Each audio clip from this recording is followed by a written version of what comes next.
పశ్చిమ గోదావరి జిల్లా ఎండగండిలో dead body parcel కేసులో మరిన్ని ట్విస్టులు వస్తున్నాయి. సుధీర్ వర్మ రెండో భార్య రేవతి పాత్రపై పోలీసులు అనుమానాలు వ్యక్తం చేస్తున్నారు. తల్లిదండ్రులను బెదిరించి తన అక్క ఆస్తిని కొట్టేసే ప్లాన్లో భాగంగా పర్లయ్య అనే వ్యక్తిని హత్య చేసినట్టు భావిస్తున్నారు. మరిన్ని వివరాలు మా ప్రతినిధి శివసాగర్ అందిస్తారు. వ్యాప్తంగా సంచలనం రేకెత్తించినటువంటి డెడ్ బాడీ పార్సిల్ కేసుకు సంబంధించి ఎవరైతే మొదటి ప్రథమ అనుమానితుడు ఉన్నాడో శ్రీధర్ వర్మ అలియా సుధీర్ అలియా సిద్ధార్థ్ ఇంటి దగ్గర మనం ఉన్నాం. ఇదే ఇంట్లో అతను తన మొదటి భార్యతో కలిసి నివసిస్తూ ఉండేవాడు. ఇక్కడికి పర్లయ్య ఎవరైతే చనిపోయాడో సుమారుగా 4-5 రోజుల పాటు అసలు మృతదేహం ఎవరిదో అని గుర్తించలేనంతగా ఉండిందో అతను ఈ పని గురించి ఇక్కడికి తీసుకొచ్చాడు. ఈ ఇంటి చుట్టూ కూడా పని చేయాలంటూ కూడా, ఎందుకంటే మీకు మొత్తం ఇదంతా కిక్కిసి గడ్డంతా గోడ చుట్టుపక్కలంతా లెగిసిపోయింది. అటువంటిది తన ఇంటి దగ్గర పని చేయాలని చెప్పి ఈ సుధీర్ వర్మ అతన్ని ఈ ఇంటి దగ్గర తీసుకొచ్చాడు. ఇంటి దగ్గర మీరు చూసిన ఈ ఏరియానంతా కూడా పర్లయ్యే క్లీన్ చేశాడని ఇక్కడ గ్రామస్తులు చెప్తున్నారు. పర్లయ్య క్లీన్ చేసిన అనంతరం అసలు పర్లయ్యను ఈ సుధీర్ వర్మ అలియా శ్రీధర్ వర్మ సిద్ధార్థ వర్మ అసలు ఎందుకు చంపాల్సి వచ్చింది మీరు చూస్తున్నారు. ఇక్కడ ఇప్పుడు పోలీసులు రిలీజ్ చేసినటువంటి ఒక ఎర్ర కారు, షెవర్లే కారుకి సంబంధించినట్టు ఆ కారు పెట్టుకునే పార్కింగ్ ప్లేస్ ఇది. ఎగ్జాక్ట్గా కార్ని ఇట్లా తీసుకొచ్చి అతను ఇక్కడ పార్క్ చేసుకునేవాడు. ఇక్కడ పార్క్ చేసిన అనంతరం లోపలికి మాస్క్ పెట్టుకుని గేట్లో ఉండి డైరెక్ట్గా లోపలికి వెళ్ళిపోయాడు. కనీసం సుధీరు సిద్ధార్థ లేకపోతే శ్రీధర్ వర్మ ఎలా ఉండేవాడు అనేది కనీసం ఇక్కడ గ్రామస్తులు కూడా చెప్పలేకపోతారు. మేము ఎప్పుడు చూడలేదు. అతని మొదటి భార్య ఇంటికి వస్తూ ఉండేవాడు, అప్పుడు మేము చూసాం తప్ప ఇప్పుడైనా రేర్గా చూసాం. అతన్ని ఎన్ఫీల్డ్ బండి వేసుకొస్తూ ఉండేవాడు, హెల్మెట్ పెట్టుకుంటాడు, మరలా లోపలికి వెళ్ళిన తర్వాతే హెల్మెట్ తెస్తాడని చెప్తున్నారు. అతన్ని గుర్తుపెట్టడం కొంత ఇబ్బందిగా కూడా మారిందని చెప్తున్నారు. పర్లయ్య ఇదే గ్రామానికి చెందాడు. ఇక్కడే ప్రతి ఇంటికి వెళ్ళి వారు ఇచ్చింది తింటూ ఉంటాడు, వారు ఇచ్చిన డబ్బులతో కొంత మద్యం సేవిస్తూ ఉంటాడు. ఇక్కడ గ్రామస్తులు పర్లయ్య గురించి చాలా మంచిగా చెప్తున్నారు. అటువంటి పర్లయ్యను ఎందుకు చంపాల్సింది వచ్చింది అనే దాని మీద మాత్రం చాలా అనుమానాలు రేకెత్తించేది ఉంది. గ్రామ పెద్దలు ఉన్నారు, వారిని మాట్లాడించే ప్రయత్నం చేద్దాం. పెద్దిరాజు గారు అసలు ఏంటి పర్లయ్య అసలు కథ ఏంటి, అసలు ఎందుకు పర్లయ్యని చంపారు? పర్లయ్య అంటేనండి ఇక్కడ మా పాపం పుణ్యం తెలకోకుండా నలుగురు అనుకుంటాం. ఇప్పుడు ఇక్కడ ఏముంటే మామూలుగా చిన్న చిన్న పనులు మనకి ఏమైనా చేసుకునే ఉంటే ఆ పని చేసుకుంటాకి అటు అడ్డం పడతాడు, ఎవరో కాయ ముందు వస్తాడు పాపం. అంతవరకే తప్ప అనాదండి పాపం. దాని గురించి ఆ అబ్బాయిని ఇప్పుడు దారిపోయిలో చూడ కోడిపిల్లని కోసినట్టు కోసి చంపడం చాలా బాధాకరంగా ఉందండి. దానికి మట్టికి మీరు ఏం చేస్తారో చేసి ఏదో ఒక రకంగా అది న్యాయం చేసినట్టు వాడికి మట్టికి అసలు వదిలిపెట్టకూడదండి. అది ఏంటి మా ఊళ్ళో జరుగుతుంటే మాకు సిగ్గుచేటుగా ఉందండి. అసలు మాకు కనీని ఎరగమండి, మీకు తెలిసి కనీని ఎరగ ఇక్కడ అసలు. మరి అలాంటిది అసలు ఎందుకు జరిగిందో ఎందుకు చేశాడో అసలు నాకు అర్థం కావట్లేదు. అసలు పోనీ ఏమంటే ఆడందరూ ఆత్రం ఉన్నాయా, పోనీ ఆడు చంపేస్తాగిన కొత్త కూడా లేదు కదండి. రోడ్ల పని అడుగులో బొర్రెలో పడుకుని ఎవరైనా ఆపు ముందు ఎత్తే ఎవరైనా కేకేసి ఒక ముద్ద ఎడితే తిని అలా ఉండిపడి తప్ప ఆడికి పాపం పుణ్యం తెల్లని మనిషి అండి పాపం. అని ఇలాంటి ఎత్తే మా ఊళ్ళో ఉంటాకి హీలేదండి అసలు. ఆ చర్యలు మట్టికి మీరు ఎలా చేస్తారో నాకు మాటికి మొత్తం అందరూ కలిసి మొత్తం వాటికి ఉంటాకి లేకుండా చేయాలండి మాకు. అసలు ఏంటి నా ఇంట్లో శ్రీధర్ వర్మతో పాటు ఇంకెవరన్నా ఉంటారా? ఇల్లు బాగు చేశాడని చెప్తున్నారు. పర్లేదు నీట్గా ఉందండి. లోన చాలా బాగుంది. మన పెట్టేదో ఉందంటే పెట్టి తీస్తాను కానీ నేనే వెళ్ళానండి. మా అబ్బాయిని వెళ్తే ఇంకో పెట్టి సేమ్ అక్కడ ఎండగొండలో దొరికిందంట కదండి, అదే పెట్టి లోన్ దొరికింది.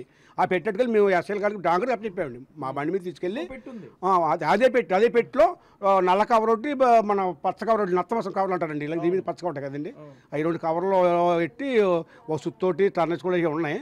అది మేము అట్టుకెళ్ళి మా బండి మీద పోలీసులకు మన కాళేశ్వరి గారికి డాంగర్ అప్పు చెప్పామండి. అది అప్పు చెప్తే అక్కడికి వెళ్ళాలంటే బాబు ఏదో పట్టుకెళ్ళండి బస్సు వెళ్తే బాబు ఎస్ గారు కాలేజీకి వెళ్ళిపోయారండి. అది ఏంటంటే అసలు పర్లయ్యకి శ్రీధరు లేకపోతే సుధీర్ వర్మ లేదా సిద్ధార్థ వర్మ 3 పేర్లు ఉన్నాయి అతనికి. ఏంటి ఏమైనా గొడవలు ఏమైనా ఉన్నాయి, ఆస్తి గొడవలు తగాదాలు? మాకు కూడా తెలియదండి అసలు. మరి ఇప్పుడు ఆస్తి గొడవ లేదు కదండి, అసలు మాకే తెలియదండి. అబ్బాయి అసలు అని ఆడికి ముందు ముద్ద తప్ప ఏ ఊసం ఉండదండి. తాగితే మటుకు వాగితే వెళ్తాడు, రోడ్లో ఉంటాయి ఇలా జోడికి ఇలా ఉంటాడు తప్ప దానికి మట్టుకే నీకు నాకు తిట్టడం. ఆడికి ఎలా చదువుతాడు తిట్టుకుంటా పోతాడు రోడ్డు అప్పుడు అంతే. అసలు ఎప్పుడైనా చూసారు మీరు శ్రీధర్ సిద్ధార్థ వర్మ? నాకు తెలదండి. మరి ఇదే కదా మరి ఇల్లు ఇదే అంటే మొత్తం మరి హెల్మెట్ పెట్టుకుంటున్నాడు కదా సార్. హెల్మెట్ పెట్టుకుంటున్నాడు, ఆ లోన్కి వెళ్తున్నాడు, దొడ్లో పడేసినాడు బుల్లెట్, ఆ దొడ్లోకి వెళ్ళిపోతున్నాడు. ఆ దొడ్లోకి వెళ్ళాక దాన్ని వేస్తున్నాడు, ఆ హెల్మెట్ తీసుకుని ఇంటికి వస్తున్నాడు, మాకు వెళ్తాం.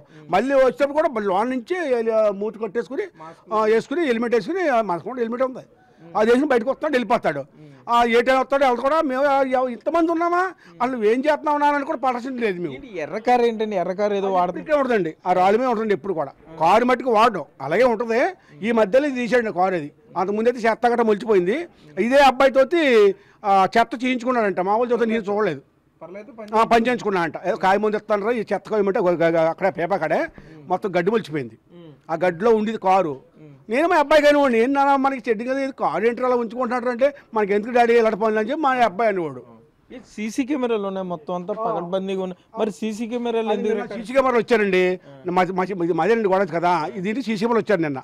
ఏది ఎస్ గారు అన్నారంటే సీసీ కెమెరా చెక్ చేయించమ్మా, నువ్వు లేకపోతే బాగోదు అక్కడ అసలు ఏంటో తెలియని చెప్పి మన కాళేశ్ గారు మాడితే మా అబ్బాయి పురమిచ్చి వచ్చి రప్పించండి వాళ్ళకి, ఏది మాకు ఎట్టిన వాళ్ళకి ఎడితే ఏదో నొక్కి ఏదో ఉంటే ఆగిపోతాయట కదండి, అది ఎట్టి ఆపేసాడండి. ఆ 3 రోజులు మాకు పని చేయలేదండి.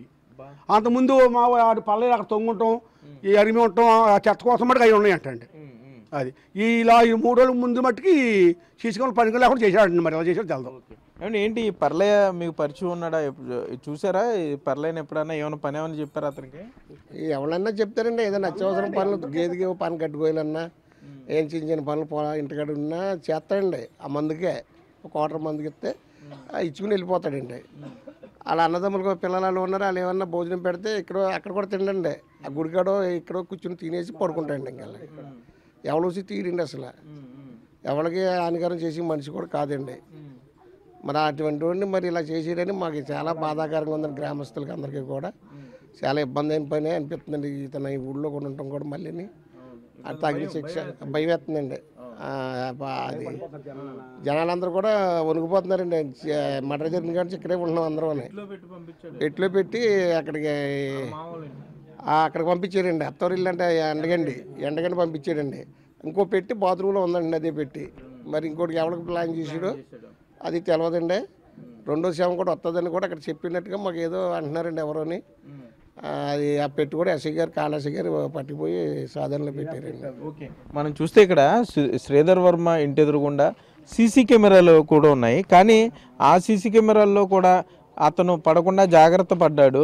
అయితే జాగ్రత్త పడడంతో వీళ్ళు జామర్లో వాడారని చెప్పి వాళ్ళైతే అనుకునే పరిస్థితులు ఉన్నాయి. మరోపక్కన ఈ సుధీర్ వర్మ సిద్ధార్థ వర్మని ఎప్పుడు చూడలేదని కూడా చెప్తున్నారు గ్రామస్తులు.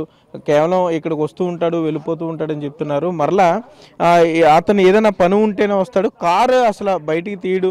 కారు చాలా విరివిగా ఇక్కడ పార్క్ చేసి పెట్టేసి ఉంటాడు. పార్క్ చేసి ఉంటుంది, కేవలం బండి మీదే అతను తిరుగుతాడు అని చెప్పి చెప్తున్నారు.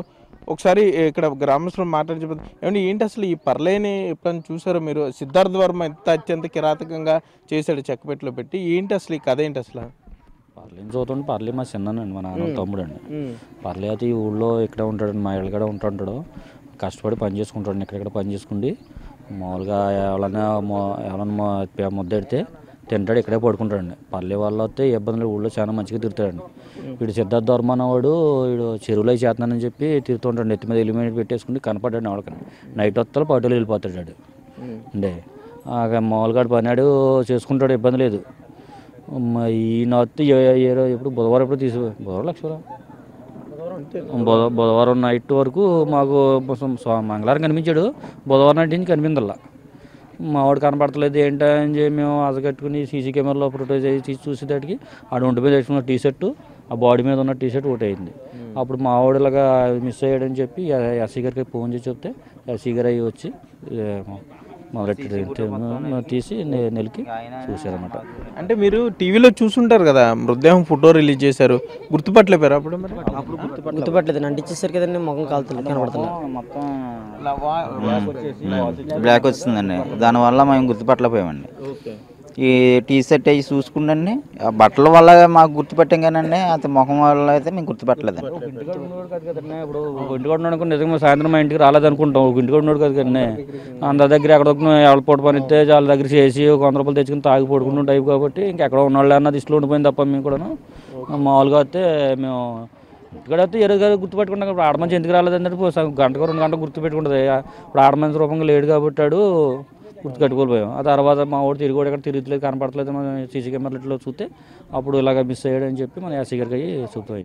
మనం చూస్తున్నాం ఇక్కడ పర్లే బంధువులు కూడా ఇక్కడికి చేరుకున్నారు, చాలా బాధపడుతున్నారు వారు కూడా. ఎందుకంటే ఎప్పుడు ఎవరిని ఇబ్బంది పెట్టేవాడు కాదు, ఊర్లో గ్రామంలో ఎవరు పిలిచినా వెళ్తుంటాడు, వారు పెట్టింది తిని వారు చెప్పిన పని చేస్తూ ఉంటాడు. అటువంటి పర్లేను ఇంత అత్యంత ఘోరంగా కిరాతకంగా చంపడం చాలా అన్యాయం అని చెప్తున్నారు. శ్రీధర్ వర్మ అలియా సుధీర్ సిద్ధార్థ వర్మకి అత్యంత కఠినంగా శిక్ష విధించాలి. అతను మా గ్రామంలో ఉండటం మాకు భయంగా ఉందంటూ కూడా ఇక్కడ గ్రామస్తులు చెప్పే పరిస్థితులు అయితే ఉన్నాయి. కెమెరామెన్ భాగ్యరాజ్తో సాగర్, బిగ్ టీవీ, కాలమన్లో నుండి.